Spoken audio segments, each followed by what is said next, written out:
तो आखिरकार राम मंदिर का उद्घाटन हो गया। प्राण प्रतिष्ठा का कार्यक्रम पूरा हो गया। भगवान राम अपने गर्भगृह में विराजमान हो गए। लेकिन उसके बाद भी राजनीति खत्म होने का नाम नहीं ले रही है। जी हां, सपा प्रवक्ता राजीव राय ने राम मंदिर और भगवान राम को लेकर एक बड़ा बयान दिया है। उनका ये बयान ऐसे समय में आया है जब अयोध्या में रामलला अपने गर्भगृह में विराजमान हुए। बता दें कि प्राण प्रतिष्ठा कार्यक्रम को लेकर सपा प्रवक्ता राजीव राय का ये बयान सुर्खियों में है।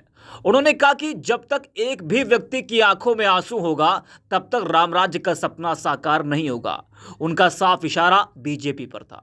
इसके अलावा उन्होंने राहुल गांधी को मंदिर में रोकने वालों को राक्षस अधर्मी बताया। राजीव राय ने कहा कि भगवान राम कहीं नहीं गए और ना ही कहीं से आए हैं। भगवान राम ने हमें आदर्श सिखाया था। उन्होंने आदर्शों के लिए राजपाट त्याग दिया था। यहाँ तो राजपाट के लिए लोग आदर्शों को त्याग दे रहे हैं। भाषण देने से राजनीति नहीं बदलेगी और भजन गाने से धर्म एक नहीं हो जाएंगे। भगवान राम के राज में छुआछूत नहीं थी, ऊंच नीच नहीं था, वो सभी के थे। वहीं उनका कहना है कि रामराज और समाजवाद दोनों एक दूसरे से जुड़े हुए हैं। समाजवाद तब तक पूरा नहीं होगा जब तक रामराज नहीं होगा। धर्म के नाम पर नफरत फैलाने वाले धर्म को वोट के लिए इस्तेमाल करना मर्यादा पुरुषोत्तम भगवान राम का अपमान है।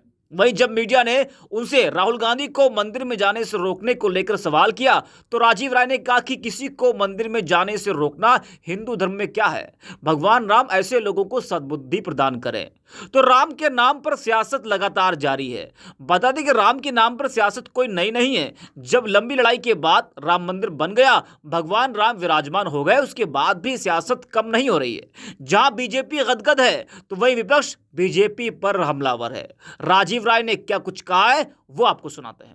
भगवान राम मर्यादा पुरुषोत्तम राम न कहीं गए थे न कहीं से आना है। मुझ में राम, तुझ में राम, रोम रोम में राम, कण कण में राम, घर घर में राम। जिस राम ने इस सृष्टि की रचना की, जिस राम ने हमें आदर्श सिखाया, भगवान राम का आदर्श ये था कि अपने आदर्शों के लिए उन्होंने राजपाट त्याग दिया। आजकल राजपाट के लिए लोग आदर्श त्याग देते हैं। तो सिर्फ भाषण देने से राजनीति नहीं बदलेगी, सिर्फ भजन गाने से धार्मिक नहीं हो जाएंगे। मर्यादा पुरुषोत्तम राम के बताए हुए रास्ते पे चलकर, आचरण को स्वीकार कर भगवान राम मर्यादा पुरुषोत्तम राम में कोई छुआछूत नहीं था, ऊंच नीच नहीं था। उनकी सेना में कौन कौन थे, कौन से लोग थे उनके सेना में? उन्होंने तो हमेशा बराबरी करी। तो समाजवाद और रामराज एक दूसरे से ही जुड़ते हैं। समाजवाद तब तक पूरा नहीं होगा जब तक रामराज नहीं आएगा। धर्म के नाम पर नफरत फैलाना, धर्म को वोट के लिए इस्तेमाल करना भगवान राम का, मर्यादा पुरुषोत्तम राम का भी अपमान है। राहुल गांधी को रोक दिया गया मंदिर में जाने के लिए। वो कौन सा हिंदू सनातनी धार्मिक होगा जो किसी को मंदिर में जाने से रोके?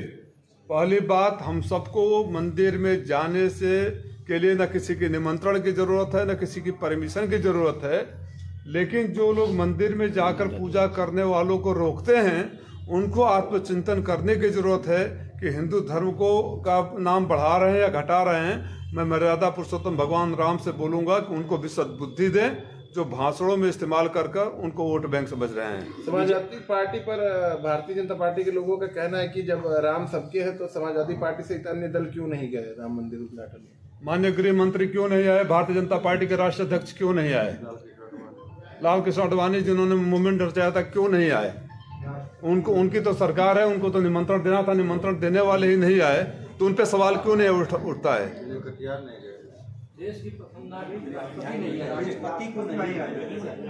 बीजेपी तो कह रहे हैं कि मंदिर मंदिर कार्यक्रम हो रहे हैं। बीजेपी मंदिर मंदिर कार्यक्रम करा रही है, हर जगह भगवामय हो गया है। मगर वहाँ पे जिस तरह से रोका गया उनको, राहुल जी को, कहीं ना कहीं बोला ना कि सारे सबसे बड़े अधर्मी और विधर्मी लोग हैं जो किसी को पूजा करने से रोके। ये तो असुर ये काम किया करते थे ना, ये तो असुरों का काम था कि पूजा करने से रोका जाए। धार्मिक लोग तो नहीं करते हैं। कौन असुर है? मैं कोई जो भी है, अगर मैं भी वो इस तरह का काम करूं तो मैं भी उसी श्रेणी में आऊंगा। जो भी किसी को पूजा करने से रोके, किसी को मंदिर में जाने से रोके, किसी को धार्मिक अनुष्ठान करने से रोके, तो हमने जो पढ़ाया, हमारे गुरु ने जो पढ़ाया, हमारे पंडित जी लोगों ने जो हमें बताया है, जो हमारे पुजारी लोगों ने बताया है कि ये काम असुरों का काम है। इंडिया गठबंधन तब क्या करेगा इस पे? राहुल तो आप एपी के गठबंधन के हिस्सा है। बात इंडिया गठबंधन है, बात राजनीति की नहीं है। बात यह है कि आप मीडिया के लोग इस बात को कैसे दिखाते हैं। आप सच दिखाना शुरू करें, आप आईना दिखाना शुरू करें, सच जनता भी समझने लगी है।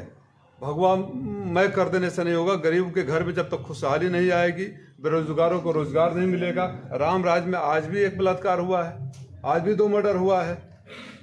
जब तक हमारे बहनों को उत्तर प्रदेश में हर रोज 10 मर्डर होते हैं, हर 11वें दिन सामूहिक बलात्कार होता है, हर रोज 12 मर्डर बलात्कार होता है। जब तक बहनों बेटियों के ऊपर अत्याचार होता रहे, नौजवान बेरोजगार रहे, किसान आंसू पूछने वाला ना हो, तब तक कह देना कि राम राज आ गया क्योंकि मैं कुर्सी पा गया हूँ, मैं सत्ता पर पहुंच गया हूँ, मुझे राजपाट मिल गया है तो राम राज आए। राम जी तब तक खुश नहीं होंगे जब तक गरीब के चेहरे पर मुस्कान नहीं आएगी, उसके आंखों से आंसू कभी ना आए, ऐसी व्यवस्था न कायम हो जाए। धन्यवाद।